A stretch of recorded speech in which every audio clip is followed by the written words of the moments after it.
On any particular day in an aged care facility, nurses and aged care workers are faced with numerous challenges. It's a very busy environment where there are a number of competing priorities to ensure that residents' clinical and lifestyle needs are maintained as well as their safety. So having a program like the oral health program was ideal because you have all these competing priorities and the mouth is only one of those. There are falls, there are medication management, there are all sorts of things that on a daily basis the aged care workers need to work with.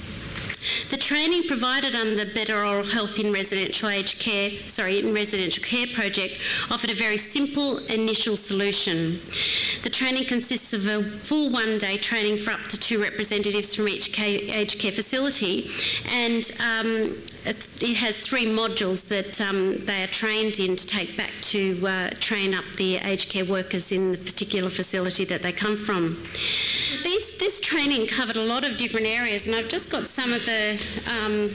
just put this up for a minute. As I said, it's a very hands-on training, and the training has a facilitator's portfolio, and this is a really very simple portfolio of information that can be taken back to the residential aged care facility. This actually covers what has to be done on a day-to-day basis, from the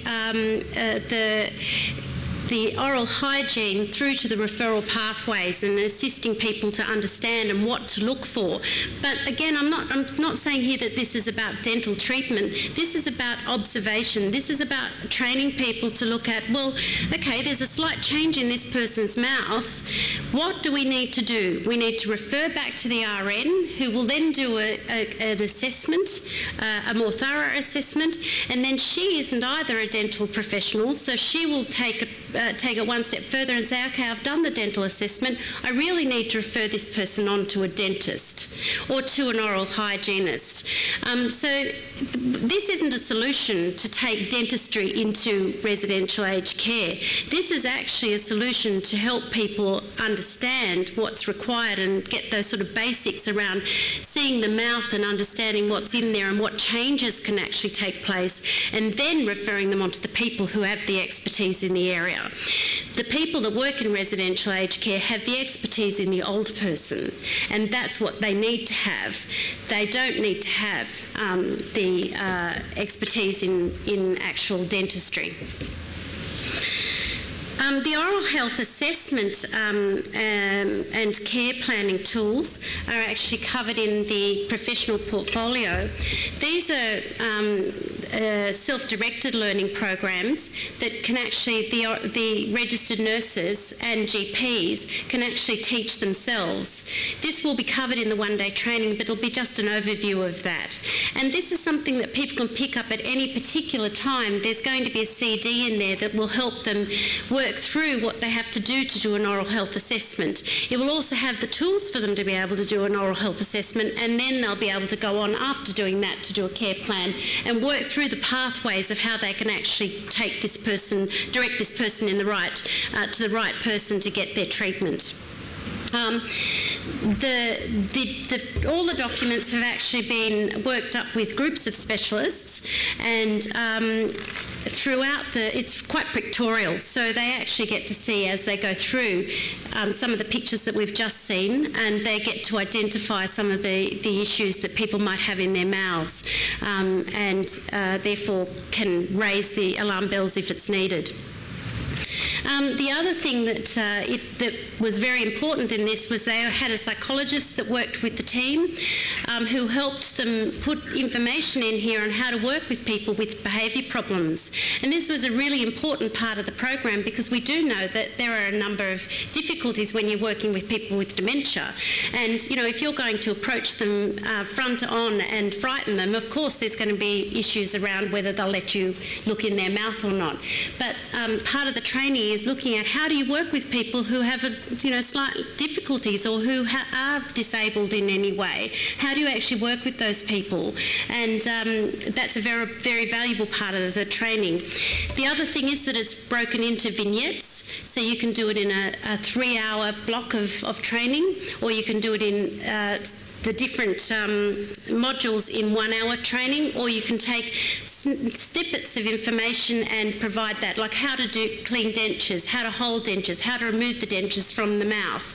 Those things can be done as sort of 15-minute vignettes that can be provided at different points during the day. So there are many ways that you can actually take this training, and homes, I believe, will adapt it to work in their own environment in the best way that they can. During the project, they've actually provided us with biannual progress reports, which has actually given us a lot of confidence in the fact that we think that this project is going to be very valuable out there in the community. We've now got the final report, and we can see some very good results from the year's work. I've attended a number of the better practice seminars that are conducted by the Aged Care Standards and Accreditation Agency, where Anne Fricker and Adrian Lewis, who's here today, from the South Australian Dental Service, have held many workshops. The feedback from participants has been excellent. People have been eager to find out how they can actually take on this training in their individual homes. There's been some amazing statistics that have come out of it, and again, I've only got preliminary ones because I haven't been able to incorporate a lot of the final findings. But something that was written in the Bite magazine recently was that at one of the homes, of the 54 residents participating in the assessment, the first assessment, 93 were referred to a dentist. In the second round of assessments that they had done, only 3 people were referred to a dentist. So the training that the staff had received during that period had been put to good use, and there'd been results in regards to that. Another elderly resident was reported as sitting in a chair in the corner of her aged care facility crying. There was no physical reason for that. She wasn't eating, she wasn't talking, she wasn't drinking. She was one of the first residents to participate in the new oral hygiene process. It was discovered that there was calcification on her dentures. After they had dealt with that and that they cleaned up the dentures, they'd used soft toothbrushes to slowly get the mouth back into, and the other requirements to get the mouth back into order. The problem was corrected, and she's now happy, she's eating, and she's gained weight. They're the sort of things that we also need to see. I've also been really lucky. I've travelled around down to Adelaide when I was starting the project. I got to visit 3 of the homes. I got to talk to the staff and to the residents.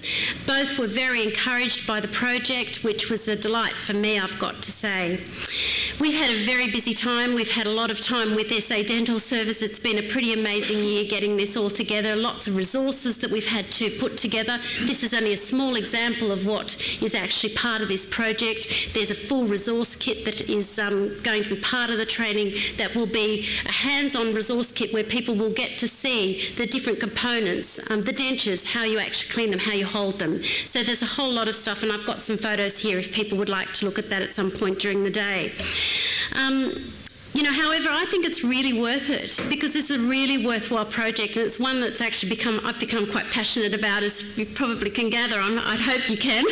I think the next real challenge, and I think this is really what is exciting for me today, is how we work with the industries to get this embedded in something really practical that we can work with to be part of our regular training for aged care workers, because they are very important and integral in what we do with this.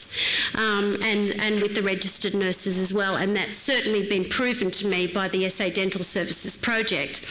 I certainly think we could build on that. I'd like to thank the SA Dental Service for the incredible amount of assistance they've given us during this year, particularly Anne Fricker and Adrian Lewis. Their hard work and commitment and dedication to this project has been quite phenomenal.